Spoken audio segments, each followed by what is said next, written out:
हम लोग जो गणित का निरंतर अध्ययन कर रहे हैं उसमें हम लोग कल घातांक पढ़े और घातांक में हमने कल घातांक का नियम समझा और उसके कुछ सवाल हल किए थे। आज उसी क्रम को आगे बढ़ाते हुए आज हम लोग घातांक के कुछ और सवाल हल करेंगे। ठीक है, तो क्वेश्चन लिखते हैं। दिया है सरल कीजिए 16 का घात 3/4। ठीक है, तो जैसे हमने पिछले क्लास में पढ़ा था कि घातांक के नियमों की सहायता से इसको सरल रूप में लाना है। ठीक है, तो इसमें देखो 16 का घात कितना है 3/4। तो 16 को हम क्या लिख सकते हैं, तो 16 का गुणनखंडन निकालते हैं। तो 16 किससे जाएगा 2 से, 8 बार में फिर 2 से, 4 बार में फिर 2 से, 2 बार में फिर 2 से, 1 बार। तो 16 को हम क्या लिख सकते हैं 2 का घात 4। तो 16 की जगह लिखेंगे 2 का घात 4 और पूरे का घात कितना है 3/4। अब मैंने आपको कल नियम बताया था घातांक का कि जब घात से घात का गुणा होता है, जैसे a का घात n और पूरे का घात n है, तो घात का आपस में क्या हो जाता है गुणा हो जाता है। तो वहां तो यहां भी वही होगा, 2 का घात 4 है और उसके बाद घात 3/4 है, तो घात से घात का आपस में क्या हो जाएगा गुणा हो जाएगा। फिर यहाँ 4 से 4 क्या हो जाएगा कट जाएगा, तो सिर्फ क्या बचा 2 का घात 3 और 2 का घात 3 है, यानी कि 2 का 3 बार गुणा करेंगे तो कितना आएगा 8। तो इस तरह इस 16 का घात 3/4 का सरल रूप क्या होगा 8। ठीक है, इसी तरह अगला सवाल देखते हैं 32 का घात -1/5। तो मैंने आपको कल नियम बताया था कि जब भी कोई संख्या के घात में माइनस है तो संख्या के हर और अंश को चेंज करते हैं तो माइनस जो है घात का वो क्या हो जाता है हट जाता है, बताया था। तो यहाँ पर क्या हो जाएगा, ये इसको क्या लिखेंगे 1/32 और घात में कितना हो जाएगा 1/5। क्लियर, 32 का गुणनखंडन करेंगे तो 32 का जब गुणनखंडन करो, 32 का गुणनखंडन करके 2 से जाएगा 16 बार में, 2 से 8 बार में, फिर 2 से 4 बार में, फिर 2 से 2 बार में, फिर 2 से 1 बार। तो कितना आया 5। तो 1 का घात 5 करेंगे तो 5 ही होगा। 1 को अगर 5 बार गुणा करें तो 5 ही होगा। 1 के ऊपर कितना भी लगा लो 1 ही होता है। और 2 को क्या लिख सकते हैं 32 को क्या लिख सकते हैं 2 का घात 5 और पूरे का घात कितना है 1/5। अब मैंने आपको नियम बताया था कि यदि दो अलग-अलग संख्याएं हैं, जैसे a का घात n है और b का घात m है, तो दोनों के घात को कॉमन करके अलग से लिख सकते हैं करके बताया था नियम। तो यहाँ पर भी देखो 1 का घात 5 है और 2 का घात भी क्या है 5 है, तो 1/2 उसका घात क्या लिख सकते हैं 5 और पूरे का घात कितना है 1/5। क्लियर है। अब घात से घात का आपस में क्या हो जाएगा गुणा, तो 1/2 का घात 5 गुणा 1 कितना हो जाएगा 5। ये 5 से 5 क्या हो जाएगा कट जाएगा, तो 1/2 का घात कितना बचा 1, तो 1 घात है मतलब क्या लिखेंगे 1/2। इस तरह इसका आंसर कितना आया 1/2। इसी तरह अगला सवाल देखते हैं। इसमें भी घात में क्या लगा है माइनस लगा है। तो जब घात में माइनस लगा होता है तो संख्या जो आधार में रहती है उसके हर और अंश को क्या कर देते हैं बदल देते हैं। तो यहाँ हर और अंश को बदलेंगे तो कितना हो जाएगा 16 हो जाएगा, 16/1 है ना, तो ये 5 कितना हो जाएगा 4। क्लियर। और अभी हमने 16 का गुणनखंडन किया तो 2 का घात कितना होता है 4, तो 16 को क्या लिखेंगे 2 का घात 4 और पूरे का घात कितना लिखेंगे 5/4। फिर घात से घात का गुणा होगा तो 4 गुणा 5/4, 4 से 4 कट गया, 2 का घात कितना आया 5 और 2 का जब 5 बार गुणा करोगे तो कितना आएगा 32। तो इसका आंसर कितना हो जाएगा 32। क्लियर है। इसी तरह के कुछ और क्वेश्चन देखते हैं ताकि ये जो टॉपिक है वो अच्छे से क्या हो जाए सरल। क्वेश्चन दिया है 0.0081 का घात 0.5। अब जो है घातांक की संख्या, ऐसा घातांक की संख्या जो क्या है आधार में दशमलव है, उनको हमको सरल करना है। तो बनाने का तरीका वही सेम रहेगा, बस दशमलव को आपको किस में चेंज करना है भिन्न में चेंज करना है। ठीक है, तो दशमलव को पहले हम भिन्न में चेंज कर देते हैं। तो यहाँ पर देखो 0.0081 है, तो इसको बिना दशमलव के क्या कौन सी संख्या लिखेंगे 81। अगर दशमलव नहीं होता तो क्या लिखते 81। अब दशमलव नहीं है तो 81 लिखे, लेकिन दशमलव के लिए तो कुछ तो लिखना पड़ेगा। तो दशमलव को हटाने के लिए नीचे हर में एक और क्या लिखते हैं शून्य लिखते हैं। तो दशमलव के बाद 1 2 3 4 अंक है, इसलिए हम एक में कितना शून्य लगाएंगे 4 शून्य लगाएंगे। आपका दशमलव जो है हट के किसमें बदल गया भिन्न में बदल गया और घात कितना है 0.5। अब हम 81 का गुणनखंडन करेंगे तो 3 का घात कितना आएगा 4 और यहाँ पर 1 2 3 4 शून्य है, तो इसको लिख सकते हैं 10 का घात 4 और पूरे का घात कितना है 0.5। अब देखो 3 का घात भी 4 है और 10 का घात भी 4 है, इसलिए दोनों का घात कॉमन हो जाएगा। तो इसको लिखेंगे 3/10 और पूरे का घात 4 और पूरे का घात कितना लिखेंगे 0.5। क्लियर है। अब घात से घात का आपस में क्या हो जाएगा, गुणा हो जाएगा। तो 3.10 का घात 4 गुणा 0. कितना हो जाएगा 5, और जब इसका गुणा करेंगे तो 3/10 का घात कितना हो जाएगा 2। ठीक है, अब घात 2 आया इसलिए इसका 2 बार गुणा करेंगे, 3/10 गुणा 3/10 तो 9 बटा कितना हो जाएगा 100। क्लियर है। अब हर में एक और कितना शून्य है, 2 शून्य है। तो जैसे यहाँ हमने क्या था 1 2 3 4 संख्या था दशमलव के बाद, तो इसलिए हमने 4 शून्य लगाए। तो यहाँ नीचे 2 शून्य है, इसीलिए 2 अंक के पहले हम क्या लगाएंगे दशमलव। तो हमारा आंसर कितना हो जाएगा 0.09। क्लियर है। इसी तरह के अगले और 2 क्वेश्चन है ना, तो उसको हल करते हैं। चलिए इसमें क्या दिया है 0.0000064 का घात 2/3। तो यहाँ पर पहले इसको भिन्न में बदलेंगे तो 64 बटा ये 1 और 1 2 3 4 5 6, तो 1 2 3 4 5 6 क्या लगाएंगे 0 और पूरे का घात 2/3। 2 को 64 को हम क्या लिख सकते हैं 2 का घात 6। 64 का गुणनखंडन करेंगे तो 2 का कितने बार आएगा 6 बार आएगा, और 1 2 3 4 5 6 बार 0, इसलिए इसको क्या लिख सकते हैं 10 का घात 6 और पूरे का घात कितना हो जाएगा 2/3।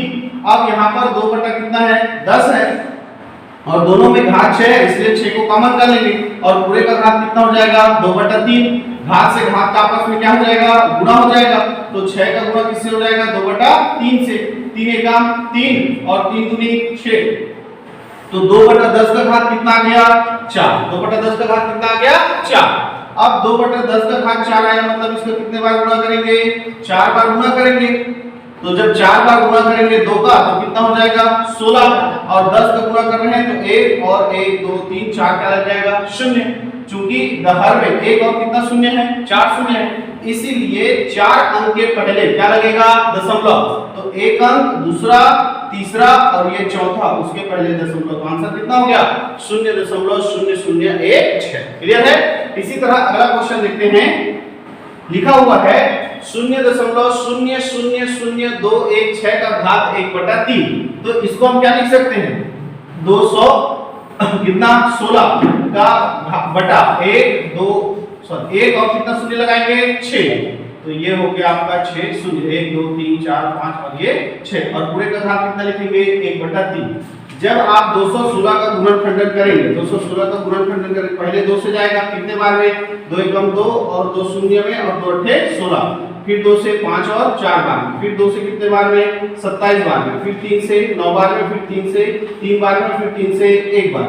तो 216 को कैसे लिखेंगे 2 का घात 3 और 3 का घात 3 और पूरे का घात देखो यहाँ पर अब 10 का घात इसको 6 बनाएंगे, 10 का घात कितना बनाएंगे 6, तो कॉमन नहीं हो पाएगा, इसलिए इसको 100 का घात कितना बनाएंगे 3 बनाएंगे। 100 का घात के लिए क्या बनाएंगे 3 बनाएंगे, और पूरे का घात कितना है 1/3। समझ में आया ना भाई। इसको 10 का घात कितना लिख सकते हैं 6, लेकिन हमको 6 लेंगे तो कॉमन निकालते नहीं बनेगा, इसलिए हमने इसको 10 का घात ना लेकर किसका घात लिया 100 का घात लिया। दो का जोड़ा बनाएंगे तो कितना 100 आ रहा है 3, तो 100 का घात कितना ले लिए 3। अब देखो 2 का घात भी 3 है, 3 का घात भी 3 है, 100 का घात भी क्या है 3 है, तो तीनों का जो घात है वो समान है, इसीलिए घात आपस में क्या हो जाएगा कॉमन हो जाएगा, और पूरे का घात कितना है 1/3। यहाँ पे गुणा हो जाएगा कितना हो जाएगा 6/100, और घात आपस में गुणा हो जाएगा तो 3 गुणा 1/3, ये 3 से 3 कट गया, 6/100 का घात कितना हो गया 1, तो 6/100 मतलब घात 1 है, मतलब कितना आएगा 6/100 ही आएगा। अब चूंकि हर में कितना है 1 और 2 शून्य है, इसलिए 2 अंक के पहले क्या लग जाएगा दशमलव, तो कितना हो जाएगा 6 और ये और 3, तो आपका आंसर कितना हो जाएगा 0.06। क्लियर है। इसी तरह के और क्वेश्चन हम आगे हल करेंगे। क्वेश्चन दिया है 1/216 का घात -2/3 भागित 1/27 का घात -4/3। इसको हमको सरल रूप में लाना है। ठीक है, तो जैसे अभी तक हम इसको सिंगल सिंगल हल कर रहे हैं, अभी दोनों को एक साथ दे दिया, बीच में क्या लगा दिया भाग का चिन्ह लगा दिया। घबराने की जरूरत नहीं, जैसा हल करते थे वैसे ही हल करते चल रहे हैं। जब घात में माइनस रहता था तो क्या करते थे, हर और अंश को क्या कर देते थे, बदल देते थे। तो यहाँ भी हर और अंश को बदल देंगे तो 2/16 का घात कितना हो जाएगा, 2/3 भागित यहाँ भी वही करेंगे, 27 का घात कितना हो जाएगा, 4/3। घात का माइनस हट गया। अब 216 का हम क्या करेंगे, गुणनखंडन करेंगे। तो 216 का अगर गुणनखंडन करेंगे तो कितना आ रहा होगा, 2 का घात 3 और 3 का घात 3। तो यहाँ पर इसको लिखेंगे 2 का घात 3 गुणा 3 का घात 3 और पूरे का घात कितना हो जाएगा, 2/3। बीच में भाग का चिन्ह है, भाग का चिन्ह लगाओ। 27 का गुणनखंडन करेंगे तो 3 का घात कितना आएगा, 3 और पूरे का घात 4/3। क्लियर है। अब यहाँ से दोनों का घात समान है तो घात कॉमन हो जाएगा, 2 गुणा 3 और पूरे का घात कितना हो जाएगा, 3। फिर अगला घात लगेगा क्या, 2/3 और यहाँ पर घात से घात का गुणा होगा तो 3 का घात 3 गुणा 4 कितना हो जाएगा, 3। यहाँ 3 से 3 क्या हो जाएगा, कट जाएगा। फिर यहाँ पे घात से घात का गुणा होगा और यहाँ नीचे भी गुणा होगा, 2 दिया कितना हो जाएगा, 6 और 6 का घात 3 और गुणा क्या हो जाएगा, 2/3। 3 से 3 यहाँ भी कट जाएगा, भागित का चिन्ह है तो भाग। फिर 3 का घात यहाँ कितना बचा है, 4। 3 का घात कितना बचा है, 4। ठीक है। और यहाँ पर 6 का घात कितना हो गया, 2। 6 का घात कितना हो गया, 2 और भागित कितना है, 3 का घात 4। क्लियर। अब देखो ये यहाँ पे हमको गुणा नहीं करना था, ठीक है, चलो कोई बात नहीं, गुणा कर दिए। इसको हम 6 का घात 2 बटा कितना लिख सकते हैं, 3 का घात 4 लिख सकते हैं। फिर इस 6 को हम क्या लिख सकते हैं, 2 का गुणा 3, 2 गुणा 3 लिख सकते हैं ना। और 6 का घात कितना है, 2। तो ये जो घात है ये पूरे ऐसा आएगा और बटे कितना आएगा, 3 का घात 4। क्लियर है, समझ में आ रहा है। चल अब देखो 2 का घात 2 से 2 हो जाएगा और 3 का घात कितना हो जाएगा, 2 और पूरे का घात, पूरे का बटे में कितना हो जाएगा, 3 का घात 4। अब देखो ये दोनों का घात समान है, घात क्या है, अलग अलग है। घात अलग अलग है, आधार क्या है, समान है और दोनों एक दूसरे कैसे कर रहे हैं, भाग कर रहे हैं। तो आपको नियम बताया था a का घात m बटा a का घात n होगा तो माइनस हो जाता है घात हमेशा, ठीक है। तो यहाँ 2 का घात 2 अपनी जगह पे और यहाँ पर 3 का घात जो है आपस में क्या हो जाएगा, माइनस। तो 2 माइनस कितना हो जाएगा, 4। नीचे वाला जाके ऊपर में क्या होता है, माइनस। तो यहाँ पर कितना आएगा, 2 का घात 2 गुणा 3 का घात माइनस 2। क्लियर है। अब ये 3 का घात माइनस 2 है तो 3 को अगर मैं बटे में लिखूं, 3 को अगर मैं बटे में लिखूं तो ये जो घात है वो किस में हो जाएगा, प्लस में हो जाएगा। तो ऊपर क्या बचा, 2 का घात 2 यानी कितना बचा, 4 और नीचे 3 का घात 2 मतलब कितना हुआ, 9। तो इस तरह हमारा आंसर कितना आ जाएगा, 4/9। क्लियर है। तो आपको ऐसे क्वेश्चन को जैसे हम सिंगल सिंगल हल करते थे वैसे सिंगल सिंगल हल करके आना है और लास्ट में जैसा बीच में भाग था तो हमने क्या कर दिया, भाग वाला फार्मूला अप्लाई कर दिया। क्लियर है। सेम इसी तरह का एक और क्वेश्चन दिया है उसको हम बना के देखते हैं। चलिए क्वेश्चन क्या दिया है, 64 का घात माइनस 1/2 माइनस 32 का घात माइनस 4/5। तो पहले क्या करेंगे, घात का माइनस हटा देंगे। तो घात का माइनस हटा देंगे तो ये 1 बटा कितना हो जाएगा, 64। पूरे का घात कितना हो जाएगा, 1/2। माइनस चिन्ह अपने जगह पे। और ये देखो यहाँ भी घात में माइनस है तो इसको क्या लिखेंगे, माइनस 1/32 और पूरे का घात कितना हो जाएगा, 4/5। घात से माइनस हट गया। अब देखो 2 को हम क्या, 64 को क्या लिख सकते हैं, 2 का घात 6, ठीक है। और पूरे का घात कितना हो जाएगा, 1/2 माइनस, और यहाँ भी माइनस 1 बटा कितना है, 32। अच्छा चलो 32 को हम कितना लिख सकते हैं, 2 का घात 5। तो यहाँ पर लिखेंगे 2 का घात 5 और पूरे का घात कितना है, 4/5, ठीक है। अब देखो हम 2 का घात 6 है, अगर यहाँ पर 1 के घात 6 भी लगा दें तो फर्क पड़ेगा क्या, नहीं। तो 1 का घात 6 मान लेते हैं तो दोनों का घात 6 है तो 1/2 पूरे का घात 6 और फिर पूरे का घात कितना हो जाएगा, 1/2, ठीक है। माइनस 1 बटा, यहाँ भी अगर 1 का घात क्या लगा दूं, 5 तो 1 ही होगा उसका मतलब। तो यहाँ पर भी घात जो 5 है वो कॉमन है तो 1/2 का घात 5 और पूरे का घात कितना हो जाएगा, 4/5। तो यहाँ पर देखो 1/2 का घात कितना हो जाएगा, 6 गुना 1/2 माइनस 1/2 का घात कितना हो जाएगा, 5 गुना 4/5 हो जाएगा। क्लियर है। तो यहाँ 2 1 2 और 2 3 6, 1/2 का घात कितना बचा, 3 माइनस यहाँ पर 5 से 5 कट गया, 1/2 का घात कितना बचा, 4 माइनस 1/2 का घात कितना बचा, 4। अब देखो 1 का घात 3 करेंगे तो कितना आएगा 1 और 2 का घात 3 करेंगे तो कितना आएगा 8, ठीक, माइनस अगर किसी भी संख्या पे सम संख्या घात में हो तो माइनस किस में बदल जाता है प्लस में। भाई देखो इसका 4 बार गुना करूंगा तो माइनस और माइनस प्लस, फिर माइनस और माइनस माइनस और फिर माइनस और माइनस क्या हो जाएगा प्लस। तो 4 बार गुना करेंगे माइनस का क्या हो जाएगा प्लस हो जाएगा।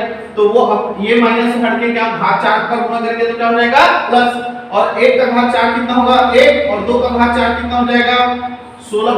क्लियर है।